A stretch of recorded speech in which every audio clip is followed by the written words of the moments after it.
Hi friends, నమస్తే. Rahul Gandhi atom bomb లాంటి ఒక విషయాన్ని బయట పెట్టబోతున్నాను అని పెద్ద ప్రగల్భాలు వారం రోజుల క్రితం పలికితే ఏదో బయట పెట్టబోతున్నాడు అనుకున్నాము. కానీ కర్ణాటక రాష్ట్రంలో ఏవో దొంగ ఓట్లు ఉన్నాయని కొండను తవ్వి ఎలకను పట్టినట్టు చెప్పాడు. ఒక కర్ణాటక రాష్ట్రంలోనే కాదు, భారతదేశంలోని ప్రతి రాష్ట్రంలో కూడా దొంగ ఓట్లు ఉన్నాయి. అలాగే ఒక్కొక్క వ్యక్తికి 2 చోట్ల ఓట్లు ఉన్నవి కూడా ఉన్నాయి.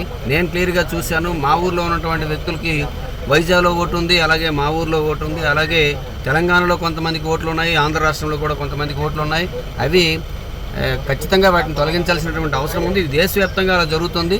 దానికి ఆధార్ లింకప్ చేయడం అనేది ఒక మార్గము. దీనికోసం ఏదో ఆటం బాంబు లాంటి విషయం బయట పెడుతున్నానని చెప్పి ఏదో పెద్ద ఫ్రాడ్ జరిగిపోయినట్టు చెప్పడం అనేది అది భారతదేశంలో ఉన్న ప్రజలను మిస్లీడ్ చేయడమే. కానీ ఈ 2 చోట్ల ఓట్లు ఉన్నవి కావచ్చు, దొంగ ఓట్లు కావచ్చు, వాటిని తొలగించాల్సినటువంటి అవసరం ఎలక్షన్ కమిషన్కి ఎంతైనా ఉంది. దానికి ఆధార్ లింకప్ చేయడం ఒకటే మార్గంగా కనిపిస్తుంది. నమస్తే.